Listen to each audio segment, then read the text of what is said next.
Sahabat, kepada seluruh anggota gereja Masehi Advent hari ke-7 Jemaat Sola Fide, dan juga saudara-saudara yang kekasih dalam Tuhan dimanapun saudara berada saat ini, kita sedang mengikuti pembahasan mengenai kebenaran oleh iman. Dan pada saat ini topik yang akan kita bahas adalah mengenai pengampunan dosa.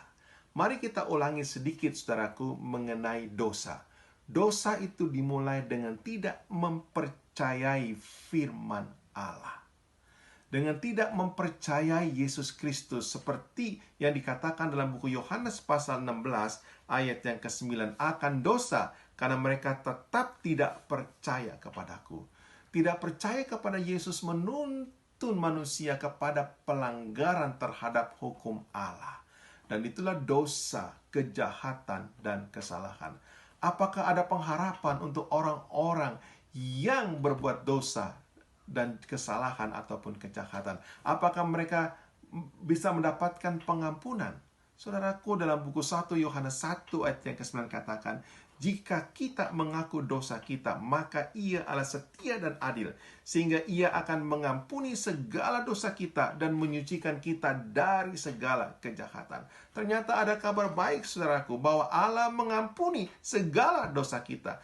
Dan kalau saya perhatikan, bila mana Allah mengampuni, saudaraku, Dia menyucikan kita dari segala kejahatan.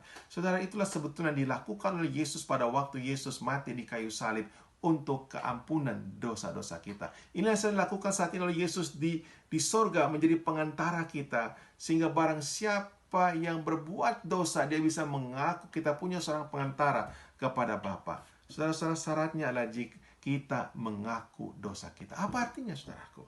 Saudara kan mengerti, kalau bila mana kita mengaku dosa, artinya, saudaraku, kita merasa sedih, kita merasa susah oleh karena dosa, kejahatan, kesalahan yang kita lakukan.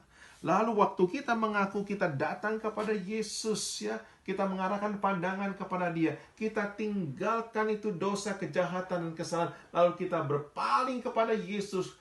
Dan saudara-saudara, pada saat kita berpaling kepada Dia, Yesus mengampuni dosa kita, Yesus menyucikan kita dari segala kejahatan. Saudara, tidak ada dosa yang tidak diampuni oleh Tuhan. Saudara mungkin bertanya, bagaimana dengan dosa kepada Roh Kudus? Saudaraku, dosa kepada Roh Kudus artinya begini. Tugas Roh Kudus adalah menginsafkan kita akan dosa.